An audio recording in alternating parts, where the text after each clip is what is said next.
विष्णुमाय जग वैष्णवांचा धर्म भेदा भेद भ्रम मंगळ ऐका जे तुम्ही भक्त भागवत कराल ते हित सत्य करा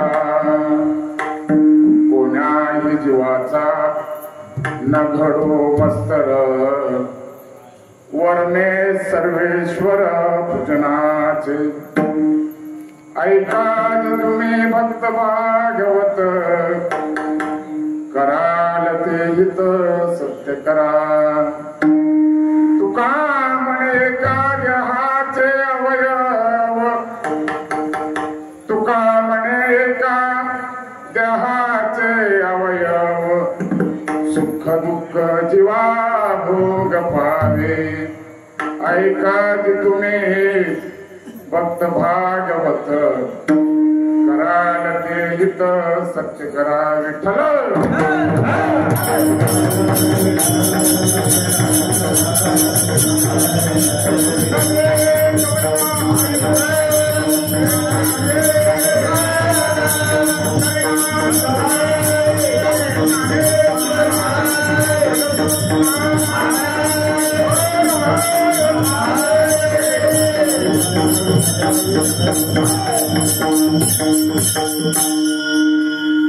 विष्णुमय जग वैष्णवांचा धर्म भेदा भेद भ्रम मंगळ ऐका तुम्ही भक्त भागवत कराल ते हित सत्य करा गुरुर ब्रह्मा गुरुर विष्णू गुरुर्देव महेश्वरा गुरुर साक्षात परब्रह्म तस्मै श्री गुरुवे नमः वक्रतुंड महाकाय सूर्यकोटि समप्रभ निर्विघ्नं कुरु देव सर्व कार्य सुसर्वदा कैलास राणा शिवचंद्रमौली फणींद्र माता मुकुटिधारी कारुण्य सिंधू भवदुःखहारी जवीन शंभो मदपूर्णधारी सर्व मंगल्य मांगल्य शिवे सर्वार्थ साधिके शरण्ये त्र्यंबके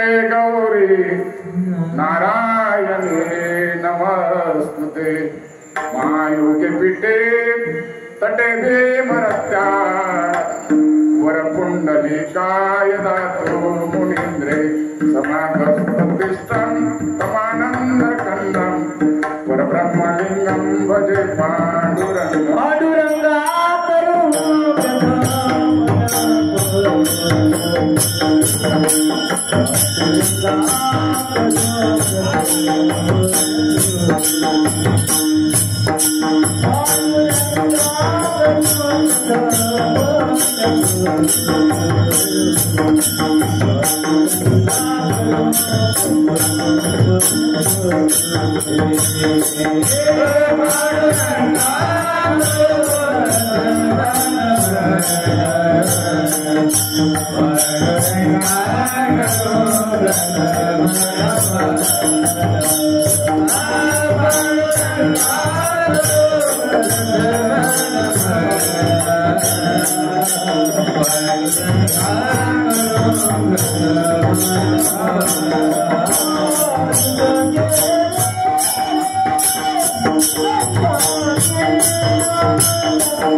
तुमचा अनुग्रह लादलो पावन झालो चराचरी नमो सद्गुरु तुकया ज्ञान दीपा नमो सद्गुरु सच्चिदानंद रूपा नमो सद्गुरु भक्त कल्याण मूर्ती नमो सद्गुरु भास्करा पूर्ण कीर्ती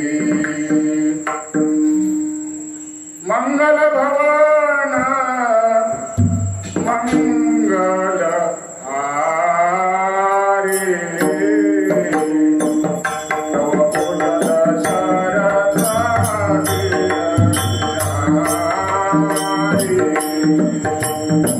पुणे पुणे कीर्तनी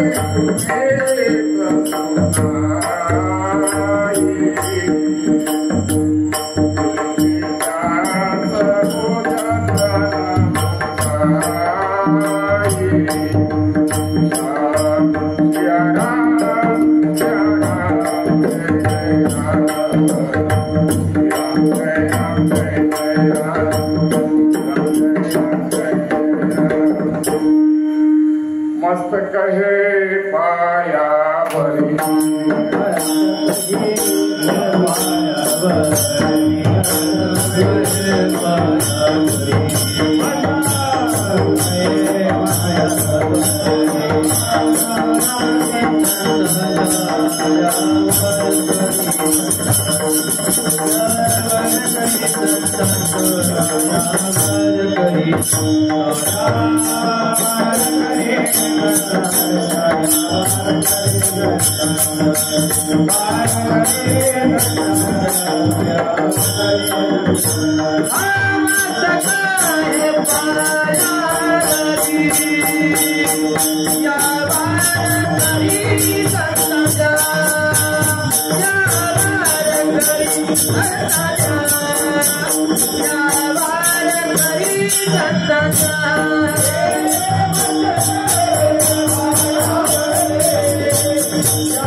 या वारकरी संतांच्या सर्वप्रथम सर्वांना विनंती आहे, या सोहळ्याच्या निमित्ताने का होईना हा माझा तरुण वर्ग या ठिकाणी सेवा करतोय. मृदुंगाचार्य आमचे गायनासाठी सगळे तरुण मंडळी यांच्यामुळे हा अखंड हरिनाम सप्ताह या ठिकाणी सुरू आहे. सर्वांनी जरा त्यांच्यासाठी जोरात टाळ्या वाजवा. धन्यवाद. विष्णुमय जग वैष्णवांचा धर्म भेदाभेद भ्रम मंग ऐकाच तुम्ही भक्त भागवत कराल ते हित सत्य करा. प्रस्तुत प्राप्त प्रसंग सेवेकरता निवडलेला आव्हान जगद्वंदनीय जगद्गुरु संत तुकोबाराय या जगाचा विचार करून तुम्हाला बोध करताय. भगवान परमात्म्याने या ठिकाणी जग का निर्माण केलं आणि या जगामध्ये तुम्ही आम्ही आल्यानंतर आपल्याला काय करायचं? आपण वैष्णव आहे, आपण विष्णूच्या या ठिकाणी भक्त आहोत. आपल्याला भागवत धर्माची पताका आहे, ही पताका पुढे घेऊन जायचंय आणि मग असं या ठिकाणी संप्रदायाचा ध्वज पुढे घेऊन जात असताना आपल्यामध्ये कोणत्याही प्रकारचा भेदाभेद होऊ नये. आणि म्हणून तुम्ही काय करा? ऐका की तुम्ही भक्त भागवत कराल ते हित सत्य करा. आपल्या हिताचं काय? आपल्या हिताला काय आवडेल? माझ्या भक्त माझ्या दासानो की तुमचं हित फक्त तुम्ही जर या ठिकाणी साध्य करण्याचा प्रयत्न केला तर आपल्या आयुष्याचं सोनं झाल्याशिवाय राहणार नाही. आणि मग त्यासाठी काय करा? कुठल्याही जीवाचा भेद मत्सर करू नका, म्हणजे कुठल्याही जीवाबद्दल वाईट म्हणू नका. का तर सर्व जीव आहे हे भगवंताची सृष्टी आहे, त्या भगवंतामुळे या ठिकाणी आलेले आहे. कोण्याही जीवाचं न घडो सर्व स्वर पूजनाचे. हे सगळ्यांना या ठिकाणी भगवंताने पाठवलेलं आहे. त्यांचं पूजन करा, त्यांचं या ठिकाणी सेवा करा. पुढे जाऊन तुकोबाराय सांगतात, तुका म्हणे एका देहाचे अवयव. अतिशय सुंदर या ठिकाणी तुकोबाराय सांगतायत, आपले शरीर आहे, ह्या शरीराचा हा देह आहे, त्या देहामध्ये भगवान परमात्म्याने दिलेले अनेक अवयव, त्याची आपल्याला गणना करता येणार नाही, काही मोजता येणार नाही. आणि या अवयवामुळे होणारे दुःख आहे किंवा सुख आहे, या सुखामुळे आपल्याला कर्माची फळ भोगावं लागतात. विठ्ठल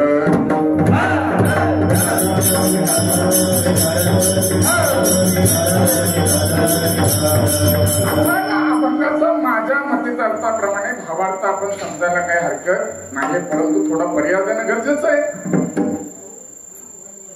जरा आतमध्ये आवाज कमी करा, उशीर झाला तरी चालेलच. विठ्ठल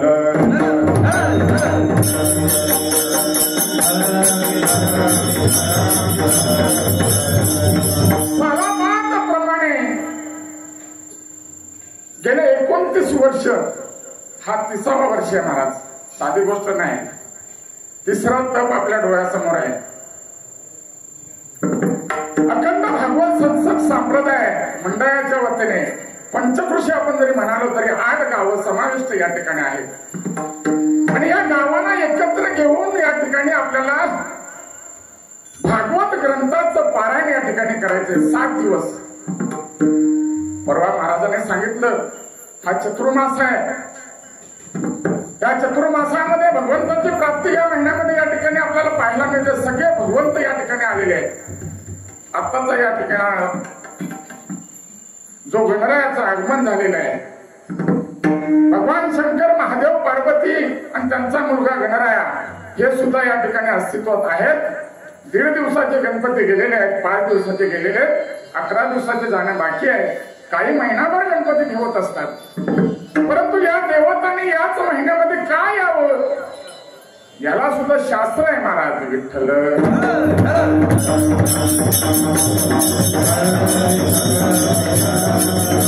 भगवान महादेवाने विचार केला, रे बाबा, या जगाची निर्मिती केलेली आहे, परंतु हे जग चालवत असताना सत्ययुग, त्रेतायुग, द्वापारयुग आणि हा असणारा कलियुग, या कलियुगापर्यंत भगवंताला आपली तुमची आमची काळजी आहे. तुम्हा आम्हाला आपली काळजी नाहीये.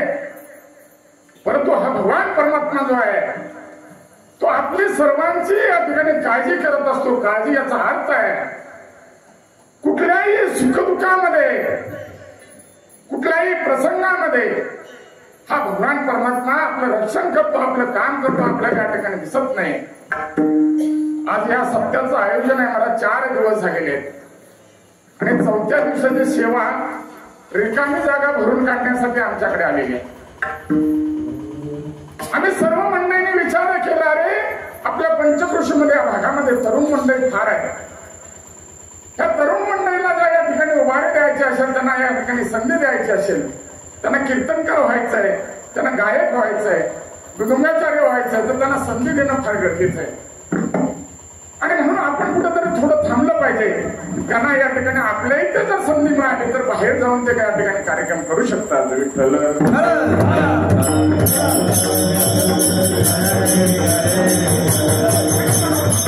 आयोजन पूर्ण या ठिकाणी कार्यक्रमाचं झालं होतं. ठरलेल्या असं या ठिकाणी कार्यक्रमाप्रमाणे या वर्षाचा जो कार्यक्रम आहे हा जांगे गोंदेकरवाडी म्हणजे जांग्यामध्ये होता, पण तो यदा कदाचित तो गोंदेकरवाडीमध्ये गेलेला आहे. कारण या कार्यक्रमासाठी धडकेच चाललेले सगळ्यांचे, सर्वांना हा कार्यक्रम हवा आहे. आणि म्हणून आमच्या मंडळीने विचार केला आपण एक प्रकारे लाईन लावूया, म्हणजे अगोदरच 8 वर्ष आपण नियोजन प्रत्येकाला देऊया. पुढच्या वर्षाचं नियोजन आमच्याकडे होतं. साताऱ्यामध्ये हा सप्ताह होणार होता. योगायोगाने आपले असणारे वारकरी रामचंद्र महाराज कदम यांचा चिरंजीव मुलगा तरुण तडफदार या ठिकाणी या गणपतीच्या उत्सवाच्या वेळेलाच महाराज देव आज्ञा झालेला आहे. आणि म्हणून त्यांच्या दुःखामध्ये तुम्ही आम्ही सगळे सामील आहोत. आपण सगळ्यांच्या वतीने वर्षभरामध्ये गेलेले सगळे आपले वारकरी असतील, भक्त असतील, त्यांना आपण भावपूर्ण या ठिकाणी श्रद्धांजली व्हायची. विठ्ठल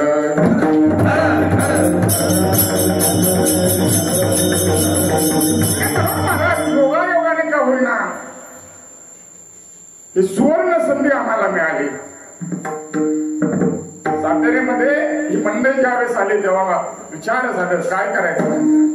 2 दिवस अवधी होता. 2 दिवसामध्ये एवढ्या कार्यक्रमाचं नियोजन करणं साधी गोष्ट नाही. आता तुम्हा आम्हाला सगळ्यांना सवय झालेली आहे. अजून काही मंडळींना माहीत सुद्धा नाही साताऱ्याला सप्ताह आहे तो. पत्रिका या ठिकाणी वाटून झाले, बॅनर लावून झाले, काही बॅनर लावायचे बाकी आहेत. फक्त पत्त्याची मला वाटतं ती पट्टी चिकटवायची बाकी आहे. ती सप्ताहपर्यंत जरी लागली तरी हरकत नाही, कारण आता बऱ्याचशा लोकांना समजलंय. कारण ही ध्वनी आहे, हा आवाज आहे संपूर्ण पंचक्रोशीमध्ये पोहोचतोय. आणि त्या निमित्ताने हा या ठिकाणी सोहळा सुरू आहे महाराज. आणि सोहळ्याचा आजचा 4था दिवस. या 4थ्या दिवसाची सेवा माझ्याकडे आलेली आहे. ही सेवा आम्ही रिकामी जागा म्हणून या ठिकाणी भरून काढतोय. कारण ज्यांना आम्ही संधी दिलेली आहे त्याने संधीचं सोनं कसं करायचं आणि त्या माध्यमातून आपल्याला लोकांपर्यंत प्रबोधन करायचंय, ज्ञान द्यायचंय.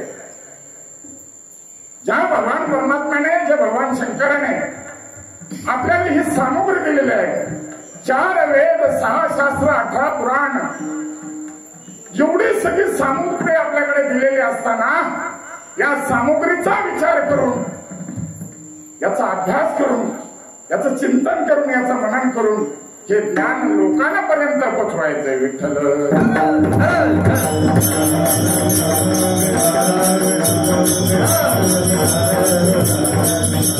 आणि म्हणून 4 वेदांचा विचार केला तर आपल्याला ते काही जमणं शक्य नाही आहे. आणि वेद हे ब्राह्मणाने या ठिकाणी त्याचा अभ्यास परिपूर्ण केलेला आहे. तुकोबा सांगतात वेदाची भाषा आम्हा शिकायला.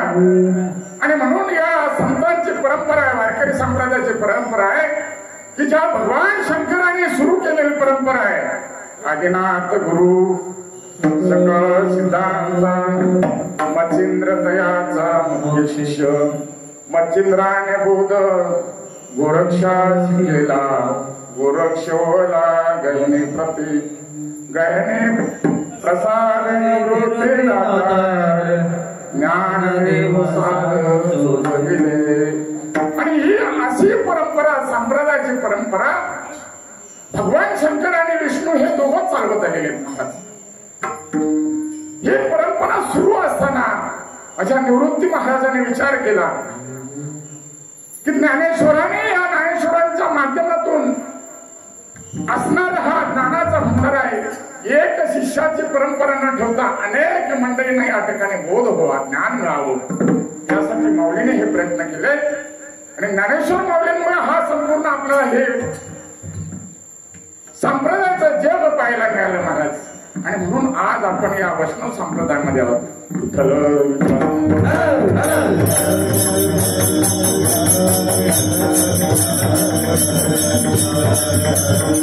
सांगायचं तात्पर्य असं आहे महाराज, गेले 4 दिवस या ठिकाणी सुरू असणारा पारायण आहे.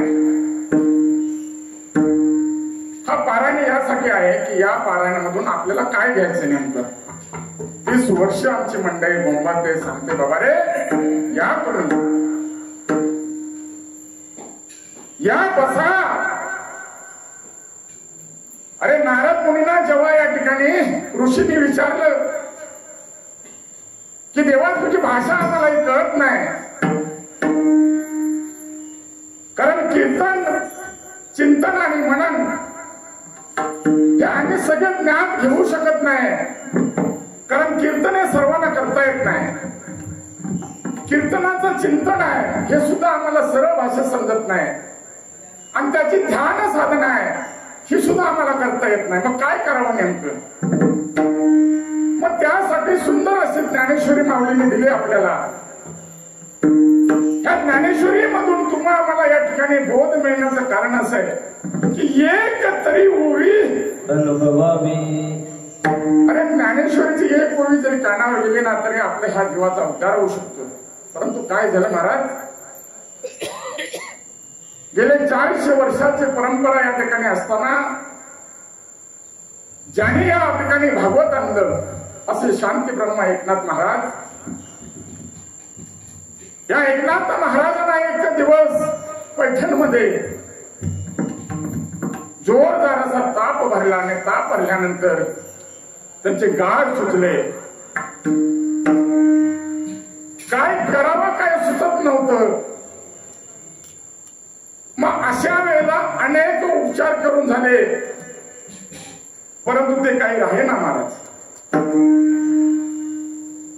रात्र झाली, रात्रीच्या वेळेला माऊलीने स्वप्नात जाऊन सांगितलं, अरे नाथा आळंदीमध्ये या, आळंदीमध्ये येऊन माझ्या समाधीच्या तिथे माझ्या गळ्याला या ठिकाणी दोर लागलेला आहे, फास लागलेला, आपण येऊन जरी सोडवला तर फार बरं होईल. नाथांच्या स्वप्नामध्ये जाऊन सांगितलं. दुसऱ्या दिवशी सकाळी नाथ महाराज उठले, ताप निघून गेला. ताप निघून गेल्यानंतर कुठल्याही प्रकारचा विचार केला नाही. आपल्या असणारे जे भक्तगण होते, शिष्यगण होते, त्यांना घेतलं आणि पैठणवरून सरळ निघाले, आळंदीमध्ये निघाले. आळंदीमध्ये पोहोचल्यानंतर त्या ठिकाणी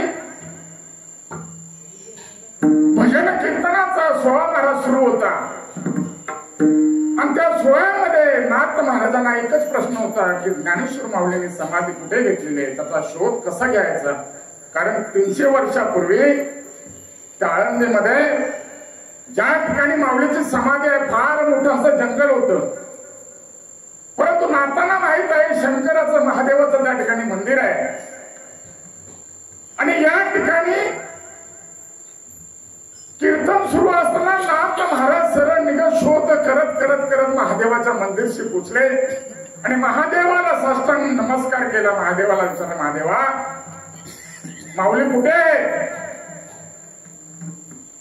एका क्षणाचा विचार न लावता महादेवाचा असणारा नंदी आहे आपल्या जागेवरून बाजूला झाला, आणि त्याच नंदीच्या खाली तो गाभारा आहे. त्या गाभाऱ्यामध्ये नाथ महाराज शिरले आणि माऊलीला पाहिलं, आणि दोघांच्या डोळ्यामध्ये आनंद अश्रू आले. विठ्ठल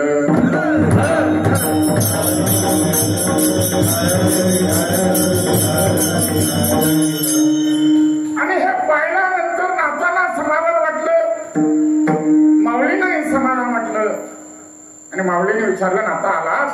अहो मी तुमची वाट पाहत होतो. अरे जे तुम्हाला ताप भरला होता, तुमचे गाळ सुटले होते, त्याचं कारण मी होतो. कारण असं आहे, अरे नाथा बरेच वर्ष झाले मी समाधिस्थ असताना या ठिकाणी माझ्या मानेला आजानाची वेळ आहे, ही या ठिकाणी लागलेली आहे, ती जरा काढला तर बरं होईल. आणि ती वेळ बाजूला केली. माऊलीने सांगितलं, अरे हे मात्र मी निमित्त केलं नाथा. अरे माझी ज्ञानेश्वरी, या ज्ञानेश्वरीला जवळजवळ 400 वर्ष पूर्ण झालेले आहेत, परंतु या ज्ञानेश्वरीचा उच्चार आहे, त्याची भाषा आहे, लेखकाने लिहिलेली ज्ञानेश्वरी आहे, ही थोडी अशुद्ध झालेली आहे, आणि हे सांगण्यासाठी तुम्हाला मी या ठिकाणी बोलवलेलं आहे. नाथांना सुद्धा या ठिकाणी चिंता झाली. म्हणू लागले, माऊली सांगा काय आदेश आहे तुमचा? म्हणे, अरे नाता ही ज्ञानेश्वरी घ्या, याचं शुद्धीकरण करा आणि ती लोकांना पर्यंत पोचू द्या. विठ्ठल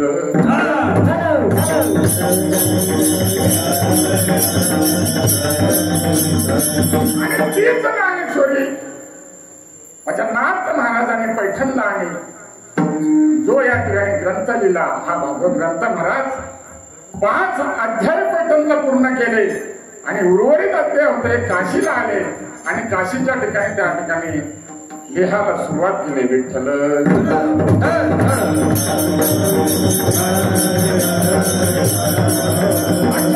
भागवतातलं पारायण या ठिकाणी महाराज भागवत साधन आहे. या भागवतामध्ये भगवान श्रीकृष्णाने उद्धवाला उपदेश केलेला आहे. अरे जसे कौरव पांडवांच्या युद्धामध्ये भगवान श्रीकृष्ण अर्जुनाला या ठिकाणी त्या लढाईमध्ये कुरुक्षेत्रावरती ज्यावेळेस मध्यभागी घेऊन गेला आणि त्या अर्जुनाने पाहिलं, अरे एका बाजूला कौरव आहेत, एका बाजूला पांडव आहेत. जरी ते दोन्ही बाजूला असले तरी हे आमचे सगळे सखे भाऊ आहेत, गुरुजन वर्ग आहे, नात्यातले गोत्यातले सखी मंडळी आहे. आणि या लोकांना मारून मला जर या ठिकाणी समाधान वाटत असेल तर मला ते समाधान नको आहे. अर्जुनाला या ठिकाणी वाईट वाटलं, आपला धनुष्यबाण ठेवला आणि भगवान श्रीकृष्णाला म्हणू लागला, देवा यांना मारण्याची ताकद माझ्यामध्ये नाहीये. कुठे? अरे कुरुक्षेत्रामध्ये युद्ध सुरू होणार आहे. काही अवधीमध्ये या ठिकाणी युद्धाचा आवाज होणार आहे आणि त्यावेळेला अर्जुन सांगतोय, देवा मी यांना मारू शकत नाहीये. त्यावेळेला भगवान श्रीकृष्णाला अर्जुनाला उपदेश करावा लागलं. ती असणारी आपली गीता महाराज. विठ्ठल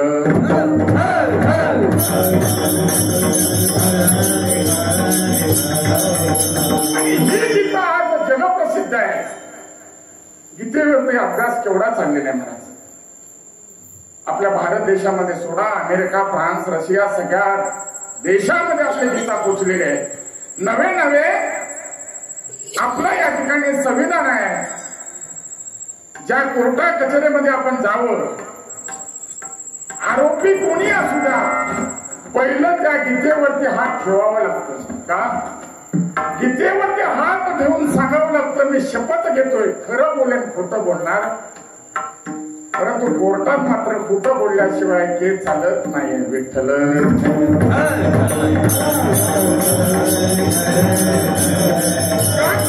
आपल्या देशामध्ये तसं घडते, बाकी ठिकाणी घडत नाही. किती आपल्या या देशामध्ये मला वाटतं आता कधी कोणीतरी सांगितलं 25,000च्या वरती केसेस सुरू आहे. अरे केस करणारे, लढवणारे, लढणारे मरून गेले तरी केस काय आपले मिळत, त्याला न्याय काय मिळत नाहीये. हे कुठंतरी थांबलं पाहिजे का? हे तत्वज्ञान आहे. ह्या ज्ञानाच्या माध्यमातून ह्या जगाचा विचार संतांनी केला की बाबा हे सुंदर जग मिळालंय, हे आपसात लढण्यासाठी नाहीये, हे भांडण्यासाठी नाहीये, हे काहीतरी कमवण्यासाठी नाहीये. मग कशासाठी आहे? तुकोबा अभंगाच्या पहिल्या चरणात सांगतात, विष्णु माया जग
विष्णुमाय जग वैष्णवांचा धर्म वेदा वेद ब्रह्म मंगळ तुकोबारायण आपल्याला सांगावं लागणार आहे बाबा.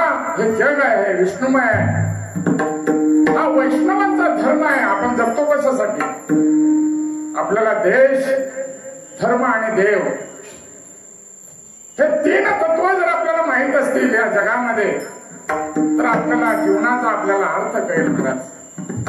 कारण ज्या देशामध्ये जन्माला आलो त्या देशाची सेवा करणं, देशाचं रक्षण करणं आपली परम जबाबदारी आहे. बघा आपल्या सीमेवरती सगळे सैनिक या ठिकाणी चारी बाजूने आहेत म्हणून आपण सुरक्षित आहोत. धर्माची पताका आपण खांद्यावरती घेतलेली आहे. छत्रपती शिवाजी महाराज जर नसते तर हा भगवा ध्वज आपल्याला पाहायला मिळाला नसता. हा वैष्णवांचा धर्म आपल्याला सांभाळणं आपल्याला फार गरजेचं आहे आणि त्यासाठी कुठे भेदाभेद करता कामा नये. पण नक्की महाराज तसंच होतं, कारण सतयुगामध्ये हा धर्म 100% चालत होता. त्यानंतर त्रेतायुगामध्ये 75% धर्म चालू लागला. द्वापार युगामध्ये 50% या ठिकाणी धर्म चालू लागला आणि आता कलियुगामध्ये फक्त 25% धर्म चालतो. त्याचं कार्य काय, त्याचं या ठिकाणी कारण असं आहे महाराज. आज तुम्ही जर पाहिलं महाराज, लोकांना किती चांगलं सांगायला गेलात तरी लोकांना ते पटत नाही. कारण हे असं आहे की भगवान शंकराच्या ठिकाणी ऋषीमुनी जेव्हा बसले होते आणि त्या ऋषीमुनींची या ठिकाणी सभा सुरू असताना त्या ऋषींच्या शिष्याने विचारलं की बाबा हा कलियुग कसा आहे, पुढे आम्हाला त्याची माहिती दिला तर सांगा. चालेल. येणारा कलियुग हा कसा असेल? त्यावेळेस ऋषीने सांगितलं अरे बाबा हा येणारा कलियुग आहे, ह्या कलियुगामध्ये अनेक पाप घडतील. लोक कधी खरं बोलणार नाहीये, लोक व्यभिचारी वागतील, लोकांना समोर दिसेल त्याच्यावरती लोक विश्वास ठेवतील. नवे नवे ह्या कलियुगामध्ये ब्राह्मण आहे हे सुद्धा आपली विद्या पैशासाठी करतील. कारण ब्रह्म जाणणारा हा ब्राह्मण आहे, आज तो सुद्धा ब्राह्मण भ्रष्ट झालेला आहे. विठ्ठल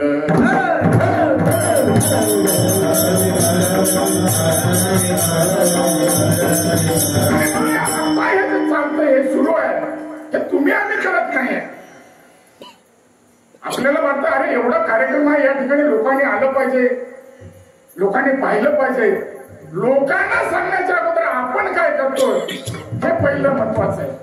किती वारकरी आहेत, किती संप्रदायाचे बंडे आहेत, किती रोज या ठिकाणी येत आहेत याचा कधी आपण विचार केला नाही महाराज. का तर आपल्याला या ठिकाणी काय पाहिजे, लोकांना काय पाहिजे याचा विचार आपण केला आणि म्हणून या कार्यक्रमाचं आयोजन केलेलं आहे महाराज. पहा तुम्ही काय कमी कार्यक्रमामध्ये सकाळी चहा आहे, वेळेत नाश्ता आहे, दुपारी या ठिकाणी भोजन आहे, संध्याकाळी चहा आहे, परत रात्री भोजन आहे. लोकांना भोजन करून यायला त्रास होतो म्हणून हरिपाठ झाल्यावरती कीर्तन आहे. किती नियोजन सुंदर आहे. परंतु आपण म्हणतो लोक येत नाही. अरे लोक येत नाही त्याचं कारण असं आहे की प्रत्येकाच्या प्रारब्धामध्ये जसं लिहिलेलं आहे तसं या ठिकाणी घडणार आहे. भगवान शंकराने या ठिकाणी सांगितलं सुंदर, अरे या ठिकाणी मी करतोय सगळं, तुम्ही काय करत नाहीये. वाचक सुद्धा मी आहे, कीर्तनकार पण मी आहे, वाद्य करणारा सुद्धा मी आहे, श्रवण करणारा सुद्धा मी आहे, मनन चिंतन करणारा मी आहे. तुमच्या मधला मी हा जोपर्यंत जात नाही तोपर्यंत आपल्याला ईश्वर कळत नाही. विठ्ठल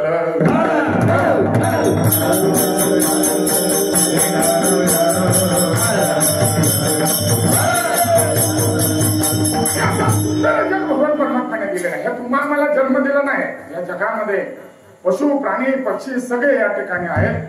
सगळे सुखाने जगत आहेत. फक्त माणूसच सुखाने जगत नाही. काय माणसाची क्रमच झालेले महाराज.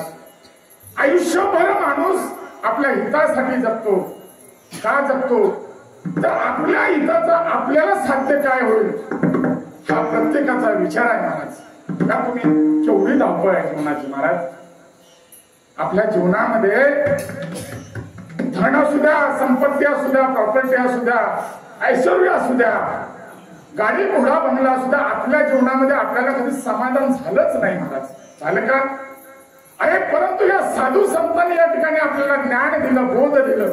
त्याचा थोडा जरी आपण विचार केला तरी आपलं हित काय आहे हे अभंगाच्या दुसऱ्या चरणात सांगितलंय.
सुंदर असं तुकोबाराय सांगतायत. काय सांगतायत? अरे बाबा, ऐकाजी कशी भाषा वापरली.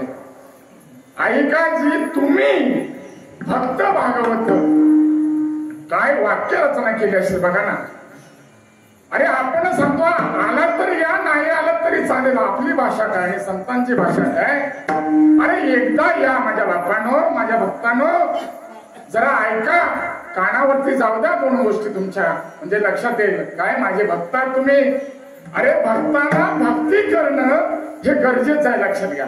मग ती भक्ती कशी असली पाहिजे, तर ती भक्ती देवाला आवडली पाहिजे. आपल्या भक्ती असतात अनेक प्रकारे, सांगायची गरज नाही, पण ती असणारी भक्ती मनापासून श्रवण केली, चिंतन केली तर ती देवाला आवडली पाहिजे. वरवरची भक्ती देवाला चालत नाही, लक्षात घ्या. म्हणून तो कुबारे सांगता, अरे ऐका की तुम्ही भक्त भागवत कराल ते हित सत्य करा. आपलं हित साधायचं असेल ना तर हितासाठी एकच करा. काय करा, हे भागवताचं पारायण आहे, नाही येता आलं, 4 दिवस झाले, राहिलेले 3 दिवस तर आहेत, 3 दिवस तरी या. काय झालं, स्पीकरच्या माध्यमातून लोकांपर्यंत सगळ्या गोष्टी ऐकायला मिळतात. म्हणून म्हणे तिथे येऊन ऐकण्यापेक्षा घरामध्ये ऐकायला छान मिळतं. ही साधना लोकांना मिळाले. काही लोक म्हणतात महाराज आलो असतो पण कमरेने बसता येत नाही, पायाने त्रास होतोय. आम्ही म्हटलो खुर्च्यांची व्यवस्था करूया लोकांसाठी. खुर्च्याही आणून झालेल्या आहेत. एवढी साधना आहे तुम्हाला या ठिकाणी भक्तांसाठी.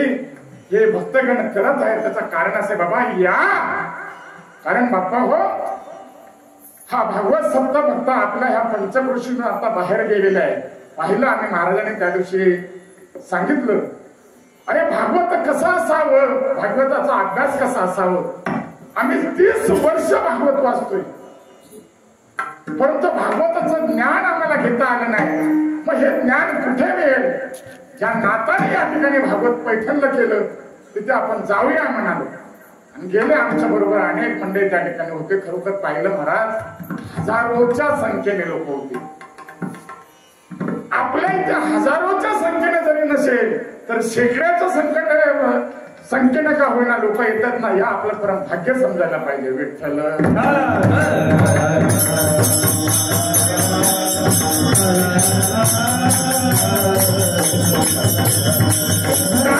महाराज असं आहे, आज 6 दिवस आपण गणरायाचं या ठिकाणी आगमन झालेलं आहे. गौरी गणपतीचं या ठिकाणी पूजन चालू आहे.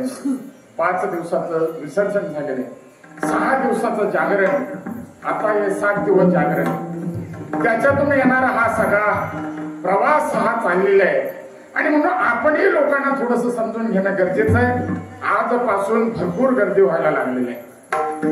थोडं जागरण कमी झाले, कारण जागरणामुळे लोकांची तब्येत बिघडायला लागली. आणि जर तब्येत बिघडली तर आपल्याला या ठिकाणी येता येत नाही. हे कारण सुद्धा आपल्याला ऐकायला मिळतंय. म्हणून 3 दिवस राहिलेले आहेत. 3 दिवसांमध्ये भरपूर लोक याचा आनंद घेतील.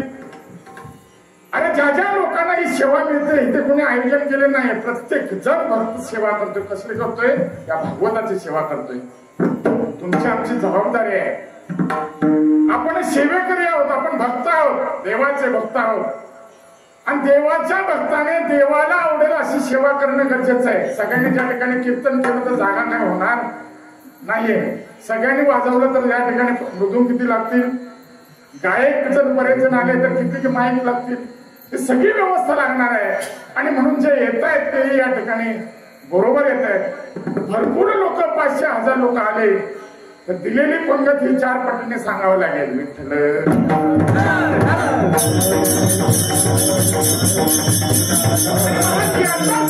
विचार करून हा सुवास झालेला अतिशय आनंदाने चाललेला आहे. आपण काय घ्यावं, आपलं हित कशामध्ये आहे. कारण महाराज कधी कधी चांगल्याचं हित जोपासत असताना माणूस कधीतरी स्वार्थ साधतो. तुम्हाला सांगतो, भगवान शंकराने विष्णू आणि ब्रह्म आपल्याच अंशातून तयार केले. आणि त्या विष्णूला या ठिकाणी असं वाटलं की त्याच्या नाभीतून असणारा या ठिकाणी ब्रह्मकमळ, याच्यातून या ब्रह्माचा या ठिकाणी आपण काय करूया, अवतार करूया. आणि सर्व अधिकार त्या ब्रह्माला देऊन टाकले. महाराज 1 दिवस असं झालं, त्या ब्रह्मदेवाला वाटलं अरे विष्णूपेक्षा मी कितीतरी मोठा आहे, सगळे अधिकार मला भेटलेले आहेत. आणि त्या ब्रह्मदेवाला विष्णूला सांगू लागला ब्रह्मदेव, विष्णू अरे मी अधिपती आहे, हे सगळं जे माझ्यामुळे चालतंय. आता एखादा शिष्य जर एखाद्या गुरुला म्हणाला तुला काय अक्कलच नाही, तुझ्यापेक्षा मला कळतंय, राग येणार ना कोणालाही. जेवढं बोलल्यानंतर विष्णू देवाला राग आला आणि कडाक्याचं भांडण त्या ठिकाणी झालं. सगळे देवगण त्या ठिकाणी जमा झाले. विष्णू आणि ब्रह्माचं भांडण सोडवणार कोण? आणि म्हणून सगळे असे या ठिकाणी देवादिदेव महादेव भगवान शंकराकडे गेले. महादेवाला सांगितलं, देवा अरे सगळ्यांना जे अधिकार दिले, ज्यांना तुम्ही अधिकार दिले त्यांच्याच वाद झालेत, मग ह्या भानकडे सोडवायच्या कोणी? भगवान शंकराने सांगितलं, यांचं थोडस गर्वहरण करणं गरजेचं आहे. जसं या ठिकाणी ज्ञानेश्वर माऊली आणि नामदेव महाराज भगवान विठ्ठलानं गर्वहरण केलं होतं, तशा प्रकारे भगवान शंकराने या ठिकाणी विचार केला आणि एका बाजूला विष्णूला उभं केलं, एका बाजूला ब्रह्माला उभं केलं आणि तेजस्वी स्तंभ असा उभा केला.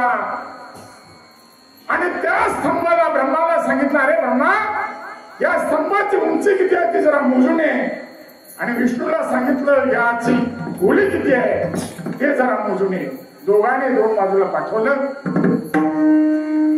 विष्णुदेव पाताळामध्ये गेले तरी सुद्धा त्या स्तंभाची खोली काय त्यांना सापडली नाही. विष्णू परत आले, भगवान महादेवाला विनंती केली, देवा मला स्तंभाची खोली काय सापडली नाहीये. परंतु ब्रह्मा या ठिकाणी वर गेल्यानंतर त्यालाही या ठिकाणी उंची मापता आली नाही. परंतु तो ब्रह्मदेव काय म्हणाला, थोडासा खोटा बोलला. कोणाकडे? शंकराकडे खोटा बोलला. आणि खोटा बोलल्यानंतर सांगितलं, मी मोजून आलो. बघा काही मंडळी जरी किती शहाणे असेल तरी खोटं बोलतातच, परंतु त्याचा प्रायश्चित्त भोगावं लागणार हे आपल्याला माहित नसतं.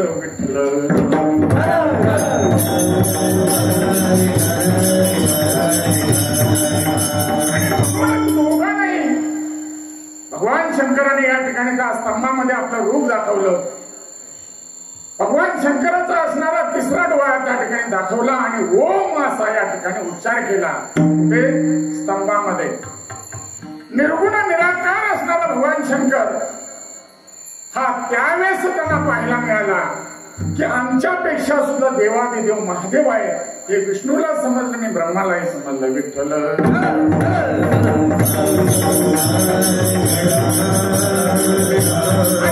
देवादिदेवांना अहंकार होत असेल तर माणसाला झाल्याशिवाय राहत नाही. विठ्ठल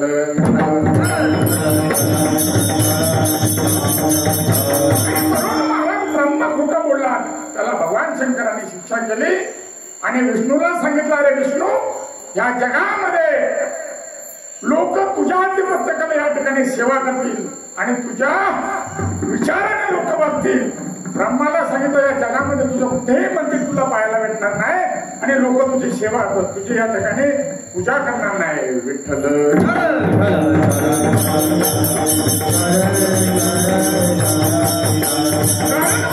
असं आहे, ही सृष्टी निर्माण भगवान महादेवाने केलेले. चराचरामध्ये भगवान आहे, परंतु महादेवाची मूर्ती आपल्याला दिसत नाहीये. निर्गुण निराकार असणारा हा भगवान शंकर, त्याची असणारी पिंड, त्या पिंडीमध्ये भगवान शंकराची कुठेही पूजा करा, सर्व देवांमध्ये पावणारा हा महादेव आहे. आणि ह्या महादेवाची जो सेवा करेल त्या महादेवाच्या सेवेने पहिलं फळ त्याला मिळाल्याशिवाय राहत नाही. महाराज लक्षात घ्या, कारण पंढरीची पहिली वारी कोणी केली असेल तर भगवान शंकराने केलेली आहे. कलियुगामध्ये भगवान आपला पांडुरंग या ठिकाणी आलेला आहे. आता त्यांना माहित आहे बाबा विष्णूचा अवतार भगवान पांडुरंग आहे, विठ्ठल आहे आणि तो त्या ठिकाणी कलियुगामध्ये पंढरपुरामध्ये आहे, वाळवंटामध्ये आहे. आपण वारी केली पाहिजे, गेलं पाहिजे भेटायला. 33 कोटी देव घेऊन आपले या ठिकाणी असणारे पार्वती, नंदी, गणपती सगळ्या देवांना घेऊन भगवान शंकर आले. आल्याने पुंडलिकाच्या इथे नंदीला थांबवलं आणि डायरेक्ट भगवान पांडुरंगाच्या इथे विठ्ठलाच्या इथे जाऊन बसले. विठ्ठल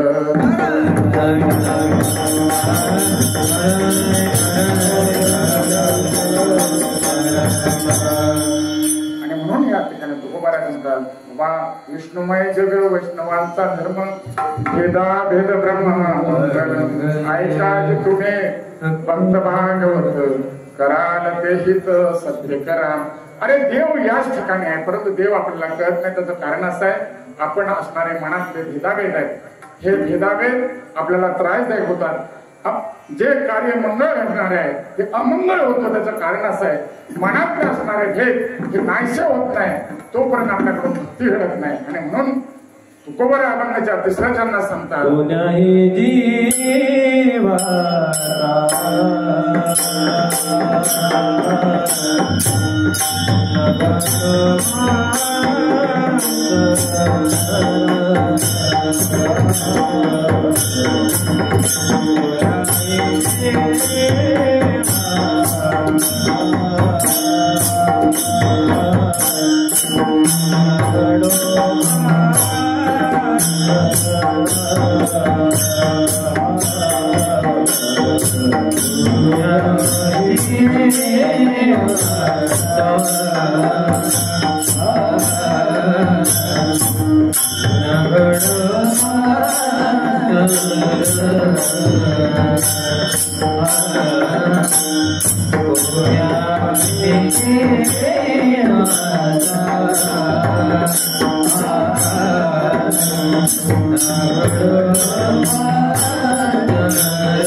जीवाचा नगरो मस्तर वर्णे सर्वेश्वर पूजनाचे सुंदर तुकोबार असणारे तो जीव कोणताही असो तो पशु असो पक्षी असो प्राणी असो कुठलाही जीव असो त्याचा मत्सर म्हणजे त्याचा आपल्याला राग येता कामा नये आपल्या दारावर जर दुसऱ्याचा कुत्रा आला तर आपल्याला राग येतो बरोबर ना स्वतःचा कुत्रा असेल तर राग येतो का नाही येत एखादी गाय दुसऱ्याची आपल्या परसावांमध्ये आली तर आपण किती त्या मालकालाही शिव्या घालतो आणि त्या गायीला सुद्धा मारतो बरोबर ना अरे तुकोबाराय सांगतात जीव कोणताही असू द्या त्या जीवाच्या रूपामध्ये भगवान परमात्मा असतो त्याची सेवा करणं आपल्याला गरजेचं आहे.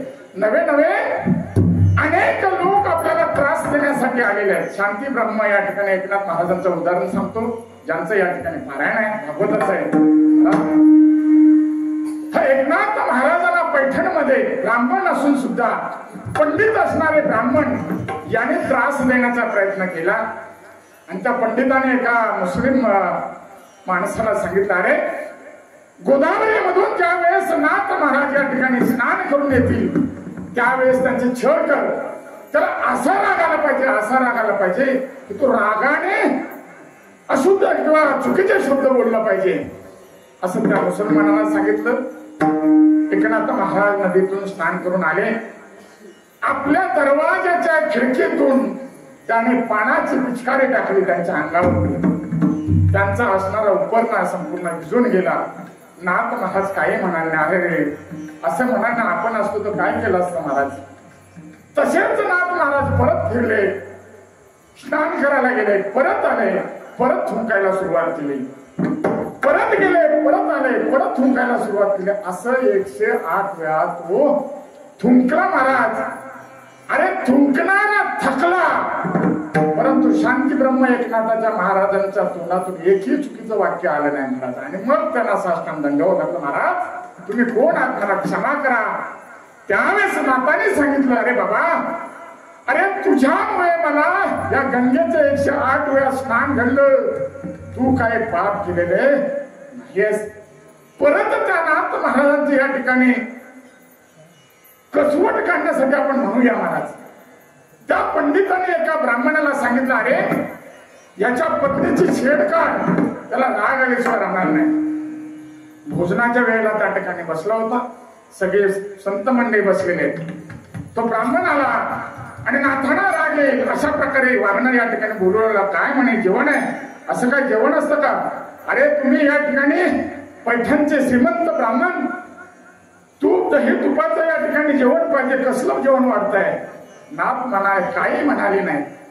हे राग आला नाही म्हणून त्या ब्राह्मणाने काय केलं, ज्या नाथांची पत्नी भोजन वाढत होती त्या पत्नीच्या पाठीवरती उडी मारली आणि त्या पाठीवरती जाऊन कोणाच्या बसला, नाथ महाराजांच्या पत्नीच्या पाठीवर जाऊन बसला. नाथ महाराज सांगताय, अगं तुझा बाप बसलाय ग पाठीवरती.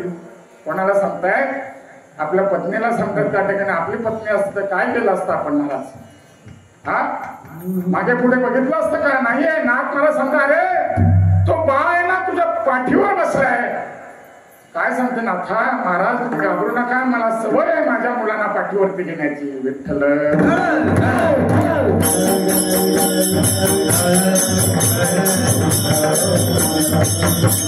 आणि म्हणून महाराज त्यांना उपमान शांती ब्रह्म एकनाथ महाराज म्हटलं, दया क्षमा शांती. हे ज्या संतांच्या हृदयामध्ये 3 गुण असतील त्याला संत म्हणावं. लक्षात घ्या, शांती ब्रह्म एकनाथ महाराज सगळ्या संतांमध्ये श्रेष्ठ होते, श्रीमंत होते. अरे वडिलोपार्जित श्रीमंती त्यांच्याकडे होती. कारण ज्या शांती ब्रह्म एकनाथ महाराजांची वंशावळ आहे, भानुदास महाराजाने पंढरीचा पांडुरंग ज्या राजाने घेऊन गेला होता त्या राजाकडून तो पांडुरंग परत आणला, एवढी ताकद त्यांच्या या ठिकाणी संतांमध्ये होते महाराज. विठ्ठल.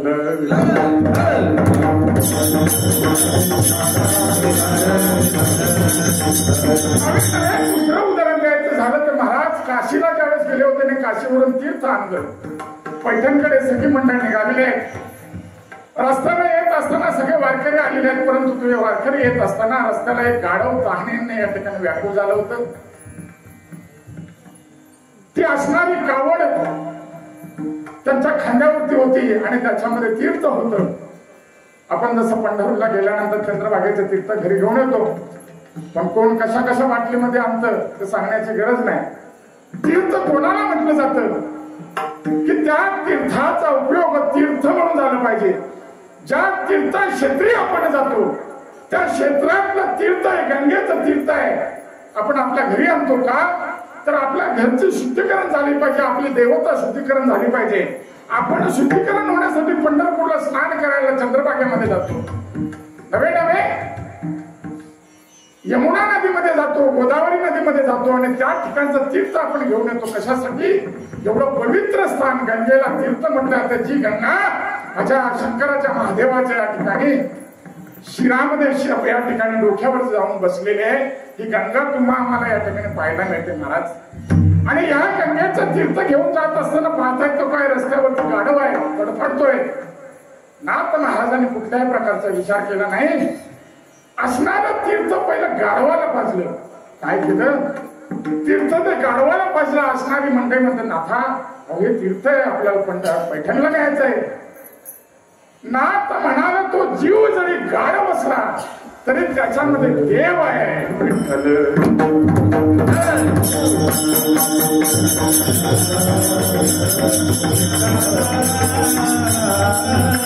तुकोबाने सांगता अरे कुठल्याही जीवाचा मस्सा करू नका, राग करू नका, कुठल्याही माणसाचा राग करू नका. रागाने मनुष्यहानी आपल्याला होते.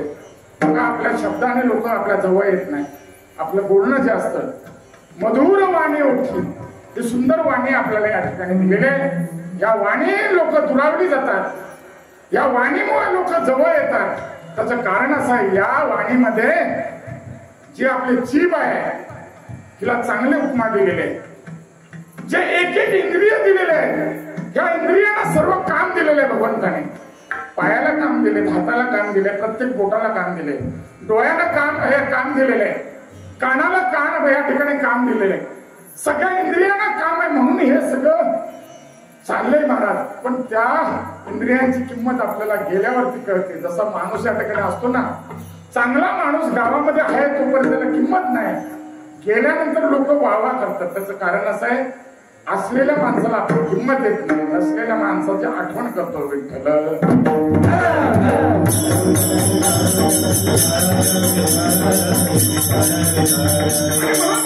इंद्रियाचा वापर करा. जोपर्यंत कानाने श्रवण करता येतंय तोपर्यंत तुम्ही या ठिकाणी या. पायाने चालता येते तोपर्यंत या. हाताने टाळी वाजवता येते तोपर्यंत टाळी वाजवा. मुखाने नामचिंतन करता येतंय तोपर्यंत मुखाने नामचिंतन करा. ही संधी परत आपल्याला दुसऱ्या जन्मात भेटेल काही सांगता येणार नाही. म्हणून संतांनी ओरडून ओरडून सांगितलं बाबा अरे हे जीवन परत मिळाल्याची गॅरंटी नाही. आणि मिळालं जे जीवन आहे त्याचं सोनं करा. म्हणून एकदा आपण भगवान पंढरंगाचं या ठिकाणी नामस्मरण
विष्णुमाय जग वैष्णवांचा धर्म वेदा वेद ब्रह्म मंगळ ऐका जी तुम्ही भक्त भागवत कराल ते हित सत्य करा कोणा यजवाचा न घडो मस्तर वर्मे सर्वेश्वर पूजनाचे ऐका जी तुम्ही भक्त भागवत कराल ते हित सत्य करा म्हणे का देहाचे अवयव सुख दुःख जीवा फुगा पाणी. सुंदर या ठिकाणी तिसऱ्या प्रमाणामध्ये तुकोबाऱ्या सुद्धा अरे तुका म्हणे एका देहाचे अवयव. या देहामध्ये 3.5 हाताचा नरदेह भगवान परमात्म्याने दिलेला आहे. आणि या अवयवामधून आपल्याला सुख दुःख भोगावं लागतात. बघा मगाशी मी सांगितलं आहे जे भगवान परमात्म्याने डोळे दिलेले आहेत ह्या डोळ्याने भगवंताचं या ठिकाणी चरण पाहिले तर त्या डोळ्याचं या ठिकाणी सार्थक होतं. देवाने हात दिले हाताने टाळी वाजवली नामचिंतन केलं तर हाताचं सार्थक होतं. या ठिकाणी पाय सुंदर दिलेले आहेत त्या पायाने भगवंताची पायीवारी केली तर पायाचं सुद्धा या ठिकाणी सार्थक होतं. कानाने चांगलं श्रवण केलं तर या कानाचं सुद्धा सार्थक होतं. असे अनेक इंद्रिय आपल्याला भगवान परमात्म्याने दिलेले. मग आपल्याला दुःख भोगावं लागतं त्याचं कारण असं आहे. उभारे समजा रे सुख दुःख जीवा भोग पावे. कारण जे इंद्रिय जे कार्य करतात ना त्याचा ह्या जीवाला दुःख भोगावं लागतं. लक्षात घ्या. तुम्हाला एक उदाहरण देतो. झाडावरती आंबा पिकलेला आहे. सरळ साधा उदाहरण आहे. त्या झाडाखालून जात असताना त्या आंब्यावरती नजर गेली. कोणाची गेली? डोळ्यानं पाहिलं. त्या झाडावरती पिकलेला आंबा आहे. डोळ्यानं पाहिलं. त्या डोळ्यांची नजर त्या आंब्यावर गेली. आंबा खाण्याची इच्छा झाली. कोणाला झाली? तोंडाला झाली. तोंडाला त्या आंबा खाण्याची इच्छा झाली. परंतु तो आंबा खाल्ल्यानंतर आंबट निघाला तर त्रास कोणाला होतो? जीवाला शरीराला होतो. बरोबर ना? मग तो आंबा जर गोड असता तर आपल्याला त्रास झाला नसता. आपलं मन त्या आंब्यावरती गेलं परंतु तो आंबा आंबट होता. आंबट असल्या कारणाने आपल्याला पचन झाला नाही. आपल्याला डायबिटीस झालं आणि त्या आंब्यामुळे आपल्या ह्या जीवाला त्रास झाला. असे अनेक उदाहरणं तुम्हाला आहेत. जे आपण या कर्मामध्ये करत असतो जे कर्म चांगले करतो त्या कर्माची फळं आपल्याला या ठिकाणी या जीवाला भोगावं लागतात. या शरीराला भोगावं लागतात. म्हणून या जीवनामध्ये भगवंताने चांगले इंद्रिय दिलेले. या इंद्रियाचा चांगला वापर भगवत भक्तीसाठी करा. त्याचं समाधान ह्या जीवाला होणार आहे. आणि म्हणून आपण ही सगळी भाविक मंडळी पंचक्रोशीतील सगळे ज्ञाती मंडळी थोर मंडळी सगळे या ठिकाणी आलेले. आमची कीर्तनकार मंडळी गायन करणारी मंडळी आहेत. मृदुंगाचार्य सगळी मंडळी आहेत. खऱ्या अर्थाने विनेकरांना हे सुद्धा संधी दिली पाहिजे तरुण मुलांसाठी. बरोबर ना? आता एकच विनेकरी राहिले तर आपली काय जागा सोडाय मागे असो.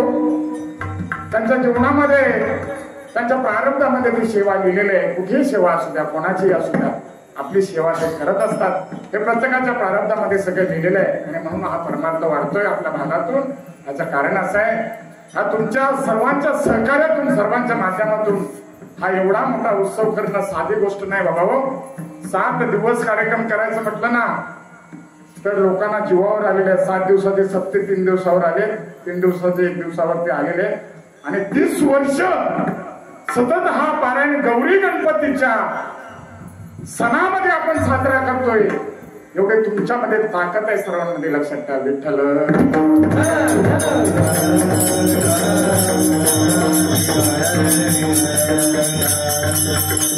म्हणून या सेवेमध्ये गेले 4 दिवस आपण सतत सेवा करताय. आपण या ठिकाणी आल्याबद्दल मी तुमचे आभार मानतो. अजून 3 दिवस आहेत बाकी आहेत. 3च आहेत ना महाराज? 3 दिवस आहेत. 3 दिवसाची कीर्तनाची सेवा या ठिकाणी अजूनही होणार आहे. आपलं भविष्य आहे या ठिकाणी. आपल्या या पंचक्रोशीचं वैभव आहे की ज्यांच्या खांद्यावरती आपण ही संप्रदायाची दुरा दिलेली आहे. हे तरुण कीर्तनकार आहेत. सोहेल महाराज उद्या आहे ना? हा उद्या सोहेल महाराजांची या ठिकाणी सेवा आहे. परवा आपले मनीष महाराजांची सेवा आहे. आणि आपला शेवटचा काला हा महाराजांच्या या ठिकाणी सेवेमधून पूर्ण होणार आहे. खरोखरच कोणाला सांगावं लागत नाही. माझ्या माता भगिनींना या ठिकाणी सांगायचं आहे. आपण जे सेवा करता आम्ही पाहतोय सगळी मंडळी या ठिकाणी पाहताय. सकाळपासून दुपारपर्यंत संध्याकाळपर्यंत फक्त एवढंच करा. कीर्तनाच्या अगोदर भोजनाच्या तिकडचं काय ते हुडकून घ्या. तुम्ही काय होता नेमकं कीर्तनाच्या वेळेला जेवणाच्या तयारीला लागतात आणि तुम्हाला कीर्तन श्रवण करायला मिळत नाही. हरिपाठ सुरू झाला की तुम्ही या आणि त्या भोजनाच्या सेवेला लागा. कीर्तनाला येऊन या ठिकाणी बसणार. विठ्ठल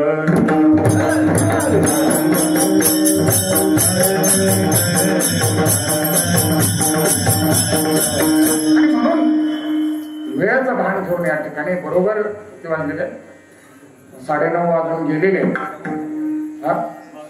पाहुणे हा कारण तुम्हाला माहिती आहे बाबा या ठिकाणी महाराज मंडळ उभी राहिले परंतु या आम्ही तुम्ही दिलेली सेवा आहे ना म्हणून अधिकाराने करू शकत नाही 10:30 करू शकत नाही 11 करू शकत नाही बरोबर ना तुमची जागा भरून काढण्यासाठी आम्ही सेवा केलेली आहे आणि म्हणून आपण सगळे आल्याबद्दल या ठिकाणी सर्वांचे आभार माझे विनयकरी त्यांचे या ठिकाणी आभार माझा या ठिकाणी लाडका असणारा दुरुंगाचार्य तरुण तडफदार त्याचे या ठिकाणी आभार पुण्याला असतो माझा एक तेजेश पण गेलेला आहे तो सुद्धा या ठिकाणी आला असता पण आता गणपतीला बरेच दिवस राहिला आमचे चोपदार आमचे संदीप महाराज तुषार महाराज हे सगळी मंडळी ही एक नवीन पिढी होते हरिपाठाची नाचणारी पण त्यांची संख्या कमी झालेली आहे आमचे घाट महाराज आमच्या या ठिकाणी कुणाल महाराज मनीष महाराज सगळे हे बघा हे तरुण आहे सगळे दिसते आता नावं कोणाचं राहिलं तर परत म्हणतो महाराजांनी माझं नाव घेतलं नाही संतोष महाराजापासून सगळी असणारी मंडळी आणि आपण सगळे गुरुवर सगळे मंडळी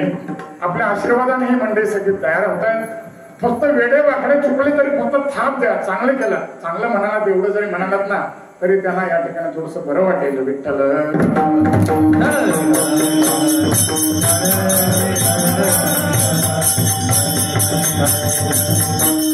ज्ञानदेव तुका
Thank you.